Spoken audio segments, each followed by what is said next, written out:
Buenas. Bueno, yo me presento. Yo soy la doctora Francisca Araya. Soy médico internista, residente de cardiología de segundo año de la Clínica Alemana de Santiago y Universidad del Desarrollo. Y hoy día les voy a hablar de factores de riesgo cardiovascular no tradicional en la mujer.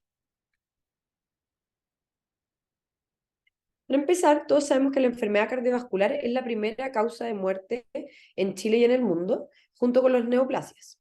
Una de cada tres mujeres muere por enfermedad cardiovascular, siendo los últimos registros en Chile del 28% de las mujeres que muere por esta causa. ¿Ya? Y un 45% de las mujeres adultas tiene alguna forma de enfermedad cardiovascular. Sin embargo, tanto el score de Framingham y el score de riesgo de la Sociedad Americana subestiman el riesgo cardiovascular en la mujer. Y esto se ha visto en múltiples estudios y análisis posteriores. ¿Cuál es la situación en Chile? Estas son cifras del MinSal del año 2017, donde en el gráfico de la izquierda podemos ver que la mortalidad ha disminuido significativamente desde el 97 hasta el 2013.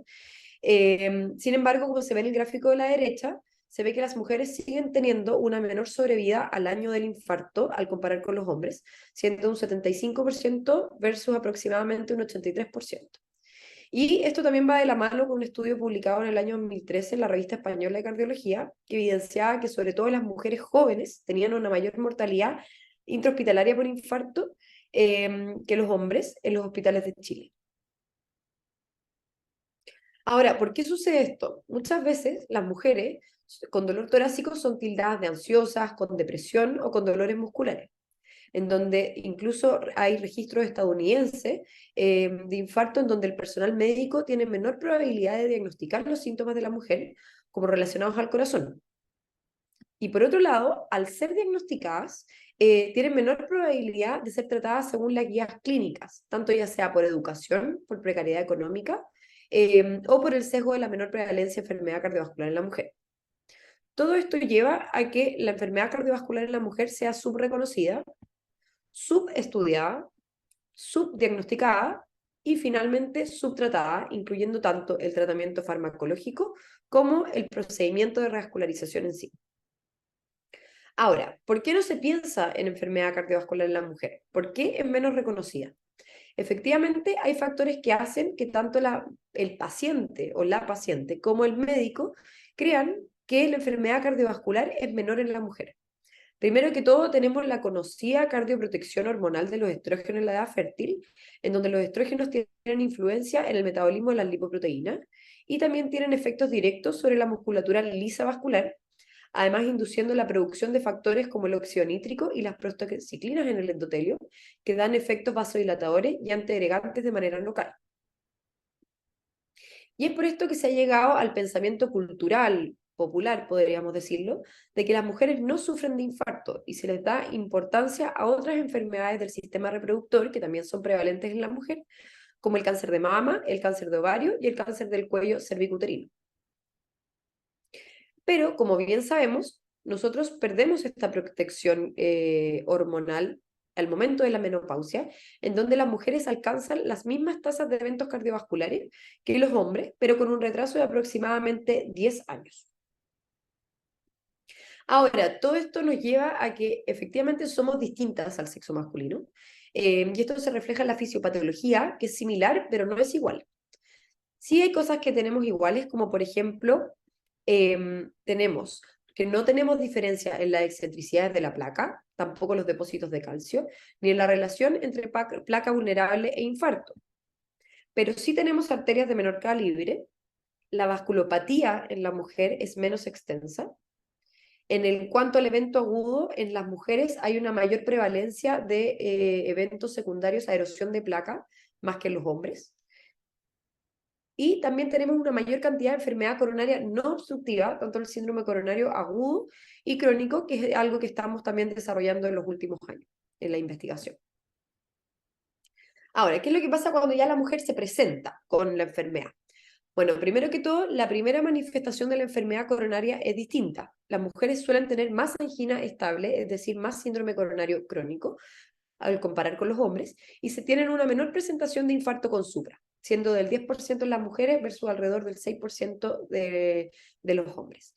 Y ahora, cuando sí se presenta como un infarto, las mujeres tienden a tener mayor edad, tienen la misma cantidad o la misma prevalencia o la misma frecuencia de dolor torácico, pero sí tienen más presencia de dolor torácico atípico, tienen más síntomas asociados, que pueden ser disnea, náuseas, palpitaciones, fatiga, que todo lleva también a un poco más de confusión y de interpretar el dolor como que no fuera cardiológico, siendo más subreconocido, como dijimos antes, y haciendo que la consulta sea más tardía, todo contribuyendo a aumentar la mortalidad cardiovascular.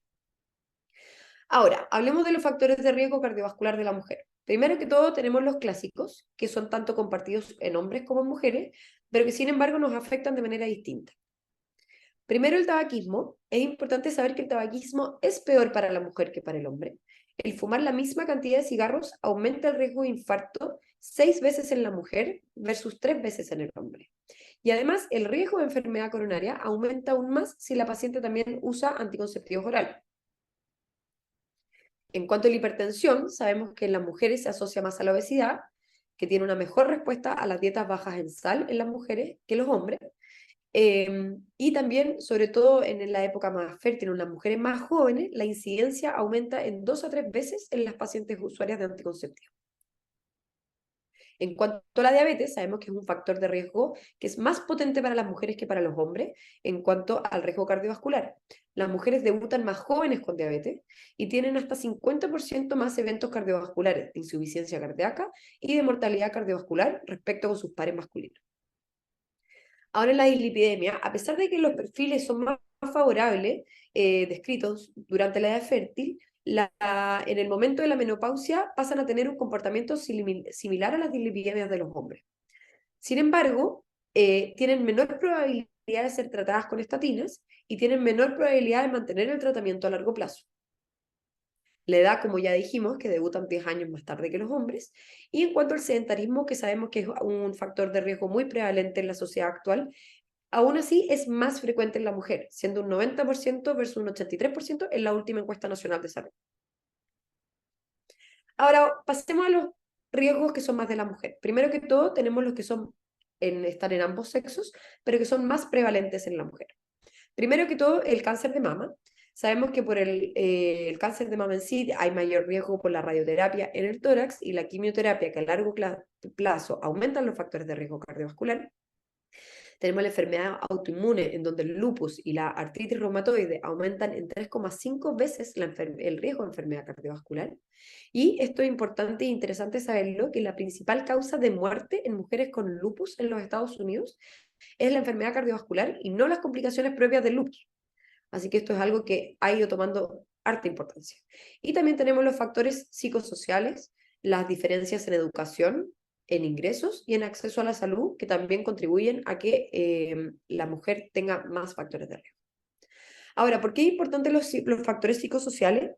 Alrededor del 20 al 25% de las mujeres sufren depresión en algún momento a lo largo de su vida.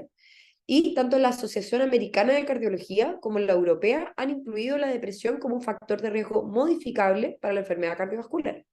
Sin embargo, esta sigue siendo subdiagnosticada y subtratada, sobre todo en las mujeres. Ahora, ¿por qué la depresión y la ansiedad aumentan la enfermedad cardiovascular? Sabemos que se asocian a ciertas conductas y a ciertos hábitos que pueden ser de riesgo, pero también hay mecanismos fisiopatológicos que explican esto. En cuanto a las conductas, sabemos que se asocia más a tabaquismo, a falta de ejercicio, a mala alimentación, a mala higiene, a menor adherencia al tratamiento farmacológico y a peor calidad del sueño. Y en cuanto a los mecanismos fisiopatológicos, hay una mayor respuesta inflamatoria, hay una desregulación del sistema nervioso autónomo con una hiperactividad del mismo, hay múltiples alteraciones neuroendocrinas y además hay una mayor reactividad plaquetaria y disfunción endotelial. Si combinamos todo esto e interactúan, llegamos al resultado de mayor enfermedad cardiovascular. Ahora pasemos a los factores de riesgo que son únicos para la mujer. En esto tenemos a los relacionados al embarazo y a los no relacionados al embarazo. En lo relacionado al embarazo tenemos la diabetes gestacional, la hipertensión en el embarazo, el parto prematuro sin otra causa que lo explique, abortos espontáneos y restricción de crecimiento intrauterino. En cuanto a los no relacionados al embarazo, tenemos el síndrome ovario poliquístico, que es principalmente un marcador que hemos visto en los últimos años, la menopausia, sobre todo la menopausia precoz, la terapia de reemplazo hormonal y las calcificaciones arteriales mamarias. Partamos por las relacionadas al embarazo. Primero que todo tenemos la diabetes mellitus gestacional, que para hacer un recordatorio para nosotros los cardiólogos es la incapacidad de las células beta pancreáticas de compensar la resistencia a insulina fisiológica que caracteriza la segunda mitad del embarazo. Es decir, es una especie de stress test. Sabemos que estas pacientes tienen un riesgo de desarrollar diabetes mellitus de 20 a 70% en la primera década postparto y que eso es un 7 veces más riesgo que sus pares que no tuvieron diabetes gestacional. Y también sabemos que se relaciona con el aumento del riesgo cardiovascular. Pero ahí está la duda que hemos tenido por muchos años, si es que es la verdad la diabetes el factor confundente y que ese es el verdadero factor de riesgo, o es que también la diabetes mellitus gestacional es un marcador de riesgo cardiovascular. Bueno, aquí podemos ver un estudio que se publicó en Diabetología en el año 2019, en donde eran 9 estudios los que se analizaron, que tomaron a más de 5 millones de mujeres con y sin diabetes gestacional y su relación con el riesgo cardiovascular. Aquí lo que podemos ver es un metaanálisis de los estudios de las mujeres con diabetes gestacional, que eran 250.000 mujeres, en donde podemos ver que el riesgo relativo del riesgo cardiovascular era bastante elevado. Es decir, era de 1,56, es decir, que había un 56% más riesgo de desarrollar eventos cardiovasculares futuros. En ese estudio, entre los 9 estudios analizados que se vio que el riesgo de desarrollar eventos cardiovasculares era 2 veces en las pacientes con diabetes gestacional versus las que no, y que el riesgo de tener un evento dentro de los primeros 10 años postparto se duplicaba, o sea, era 2,3. Que tenemos que tener en cuenta es un número muy importante, sobre todo pensando que estas son mujeres que acaban de tener un hijo y que lo más probable es que tengan, están en edad fértil y que son bastante jóvenes. El riesgo se mantenía en las mujeres con diabetes gestacional que no desarrollaban diabetes en el seguimiento, como es la tabla que vimos previamente. Ahora, entonces, ¿qué es lo que podemos decir? Que la diabetes mellitus gestacional es un marcador de riesgo cardiovascular en las mujeres jóvenes, que esto es un riesgo progresivo que va desde la hiperglicemia hasta la diabetes gestacional y que es independiente del desarrollo de la diabetes. ¿Por qué? Porque las mujeres con diabetes gestacional tienen mayor asociación con otros factores de riesgo cardiovascular que muchas veces pasan desapercibidos, que son como el síndrome metabólico, la hipertensión, la elevación de la PCR ultrasensible y alteraciones del perfil lipídico. Así que es importante saber que estas mujeres no las podemos liberar ni dar de alta posterior a la diabetes gestacional, sino que siempre van a tener que tener un poquitito más de controles y cuidado. Ahora, el síndrome hipertensivo del embarazo. El síndrome hipertensivo del embarazo se constituye por la hipertensión gestacional, por la preeclampsia y por el síndrome de Gel, que es una especie de preeclampsia atípica que puede o no tener alteración de la presión arterial asociado a otra clínica, y que se cree en los últimos estudios han publicado que está provocado por la placentación deficiente y por su estado proinflamatorio resultante, generando unos estadios antiangiogénicos que tienen disfunción endotelial, incluso disfunción cardíaca, principalmente disfunción diastólica y rigidez ventricular, que ocurren durante el embarazo y que se pueden mantener en el posparto. Ya hay varios estudios que reportan esto, que incluso a 10 a 15 años de haber tenido un síndrome hipertensivo en el embarazo, hay mayor riesgo de hipertensión, de enfermedad coronaria isquémica, de accidente cerebrovascular y de mortalidad total.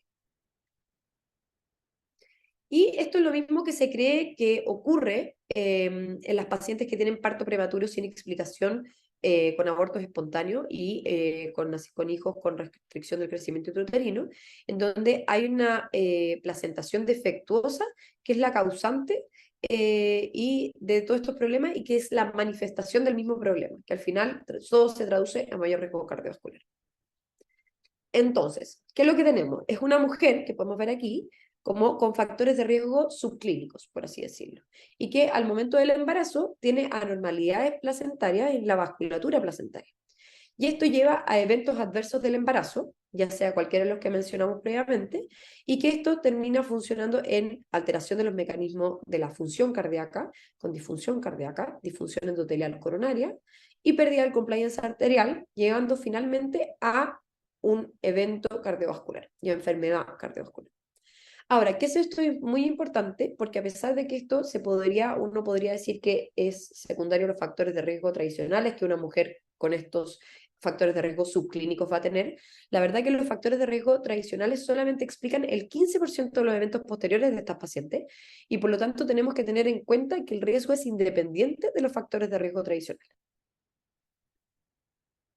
Ahora, ¿qué es lo que ocurre en la menopausia? En la menopausia nosotros sabemos que ocurre un aumento del tono simpático, hay mayor disfunción endotelial e inflamación vascular, y eso lleva a mayor obesidad central, a resistencia a la insulina, a un perfil lipídico proaterogénico y a mayor presión arterial, llevando finalmente a un aumento de los factores de riesgo tradicionales y a perfiles metabólicos similares a los que habían tenido los hombres.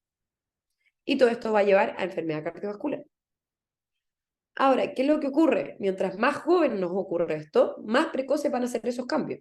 Y por lo tanto, ahí es donde tenemos que tener ojo que estas pacientes con menopausia precoz e insuficiencia ovárica tienen un mayor riesgo cardiovascular, que es incluso de 1,5 a 2 veces mayor. Y todo esto se resume aquí. Estas son las guías de enfermedad cardiovascular americanas publicadas en el JACC en el 2020, en donde podemos ver cómo se integran todos los conceptos que hemos conversado, en donde la suma de los factores tradicionales con los factores más prevalentes en la mujer, los factores hormonales y los determinantes sociales van a llevar a mayor inflamación, disfunción endotelial, aterosclerosis y finalmente a enfermedad cardiovascular. Ahora, ¿por qué es esto tan importante? Aquí les muestro, esto es una encuesta que se publicó en el año 2007, fue una encuesta realizada a médicos de la Clínica Alemana de Santiago por el equipo del doctor Fernández, donde se entrevistaron inicialmente a 80 médicos y se preguntó de qué creían que se morían las mujeres. Y aquí podemos ver que incluso en el ámbito médico, la mayor cantidad de las personas pensaba que era por cáncer y que las mujeres se morían por cáncer y no por enfermedad cardiovascular. Una buena noticia de esto es que después de múltiples intervenciones se repitió la encuesta en el año 2017 a un mayor número de médicos, de 230 médicos, y se vio que igual hubo una variación y que ya el 68% de los médicos le atribuía la mortalidad, por lo menos, de que se mueren las mujeres a la enfermedad cardiovascular. Pero, ¿qué es lo que sucede cuando le preguntamos eso a la población general? Esto es una encuesta realizada a 367 personas, donde la gran mayoría eran mujeres de población general adulta, en donde la gran mayoría era universitaria. Y aquí se les preguntó, ¿cuál crees que es la primera causa de muerte en mujeres? Y aquí podemos ver que solamente el 26% creía que la primera causa de muerte en las mujeres era la enfermedad cardiovascular. Después le preguntamos, si a alguien le da un infarto, ¿en quién crees que es más letal? La gran mayoría pensaba que eran los hombres y solamente el 12% creía que las mujeres tenían mayor mortalidad posterior a un infarto. Después, ¿cómo así es que asociaban el síndrome hipertensivo del embarazo con el riesgo cardiovascular? El 45% asociaba a algún riesgo, pero esto no se repetía cuando preguntábamos por diabetes gestacional, en donde solamente un cuarto de los entrevistados creyó que había alguna asociación. Después les preguntamos por parto prematuro sin causa, si es que lo relacionaban. La verdad es que menos del 10% asumía algún riesgo cardiovascular. Y luego finalmente la menopausia precoz, en donde también bien podemos ver que la conciencia del riesgo cardiovascular asociado a la menopausia era bastante bajo. Entonces, ¿cuál es el problema actual? La baja conciencia del riesgo de enfermedad, ya que con esta, tanto de los médicos como de los pacientes, las pacientes no llegan a los programas de prevención cardiovascular a tiempo y llegan consultando finalmente por accidentes cerebrovasculares, por infarto agudo del miocardio, dando finalmente un aumento en la mortalidad cardiovascular. Entonces aquí la pregunta es, ¿cómo podemos llegar a nuestras pacientes? Tenemos que pensar en qué momento podemos ayudarlas. Tenemos que llegar a las pacientes en una etapa cuando estén más jóvenes, cuando tengan menos comorbilidades, para que podamos prevenir, ¿ya? Y para esto necesitamos estrategias de tamizaje eficiente en las etapas donde la mujer frecuentemente consulta y donde la mujer está más cercana al sistema de salud. ¿Cuáles son esas dos instancias? Principalmente el embarazo y posparto, y también alrededor de la época de la menopausia, cuando las mujeres comienzan a hacerse sus chequeos con mamografía. Entonces, el embarazo y posparto, ¿qué es lo que podemos hacer? Las mujeres con embarazos patológicos parecen tener anormalidades cardiometabólicas previas, ¿ya? Y eso es lo que hemos establecido con la evidencia que yo les he presentado. Identificar a estas mujeres jóvenes con riesgo cardiovascular es clave, ¿ya? Y por tomarlas en este momento es muy importante porque si no se pasarían desapercibidas. Entonces aquí tenemos la oportunidad de intervenir y de prevenir y hacer prevención primaria. Y aquí lo que sugieren las guías es hacer un seguimiento más estrecho, en donde necesitamos hacer una evaluación obligatoria a los 3 meses postparto, no solamente para chequear que tanto la diabetes, la hipertensión o la patología que haya tenido la paciente se haya resuelto, sino que también como para buscar qué factores de riesgo no tradicionales puede tener la paciente y qué podemos hacer para ayudarla y hacer cambios en el estilo de vida y en cambios o darle terapia médica, terapia farmacológica en caso de que sea necesario. Ahora, en la mamografía, aquí esto es muy interesante, esto es un tema que se ha ido desarrollando en los últimos años, de las calcificaciones arteriales mamarias. La mamografía es una estrategia ampliamente usada como prevención primaria del cáncer de mama y el MinSal lo tiene incluido a todas las mujeres de 50 a 69 años cada 3 años. Y en el sistema privado se recomienda a todas las mujeres mayores de 40 años de manera anual. Y esta es una estrategia tremendamente efectiva porque las mujeres tienen mayor conciencia sobre el riesgo de cáncer de mama que de enfermedades cardiovasculares. Entonces, ¿cómo podemos usar esto para nosotros, para que nos sirva? Y aquí se desarrolló este concepto de las calcificaciones arteriales mamarias, o BAC por su sigla en inglés. Estas son lesiones en la capa media muscular de las arterias, a diferencia de la aterosclerosis de la capa íntima de la enfermedad coronaria. Se ven como unas opacidades lineares en la mamografía, como pueden ver con la flecha roja, y generalmente no se informan, o si se informan, no hay una estandarización al respecto de si es que se tienen que informar o no. Se ha visto que estas aumentan significativamente en la menopausia, entonces lo que se hizo fue estudiar a ver si es que había alguna asociación entre estas calcificaciones y el riesgo cardiovascular. Este es un estudio publicado en marzo del año pasado, del 2022, que era un estudio observacional prospectivo que veía la prevalencia de las calcificaciones arteriales mamarias en mujeres entre 60 y 79 años que se hubiesen hecho un screening con mamografía y que no tuviesen ni historia previa ni de enfermedad cardiovascular ni de cáncer de mama. Y se buscó la asociación con el riesgo de los eventos cardiovasculares por un seguimiento a 6,5 años. ¿Qué es lo que se vio? Aquí pueden ver en esta tabla la presencia de calcificaciones de arterias mamarias se asoció a mayor probabilidad de sufrir eventos cardiovasculares, de sufrir accidentes cerebrovasculares, insuficiencia cardíaca y enfermedad vascular periférica e incluso muerte cardiovascular. Y ahí se trató de evaluar y se graduaron de leve, moderado a severo, pero se vio que la verdad es que no había mucha diferencia y que el riesgo cambiaba principalmente al clasificar por ausencia versus presencia en las calcificaciones arteriales, simplificando también un poco el momento de informar que tendrían que hacer los radiólogos. ¿Y qué más podemos ver? Es que al comparar con el riesgo cardiovascular, según los scores del riesgo del ASCVD risk, podemos ver que si es que no había calcificaciones mamarias o versus la presencia, aumentaba el riesgo en todos los grupos, tanto en los grupos de riesgo bajo por el score de riesgo o elevado. ¿Ya? Esto es importante saber que no quiere decir que las pacientes que tienen un riesgo cardiovascular elevado por ser hipertensas, diabéticas, etcétera, no es que esto les disminuya el riesgo si es que no tienen las calcificaciones arteriales mamarias, sino que al tenerlas, esto es un risk enhancer o es un aumento del riesgo, por así decirlo. ¿Ya?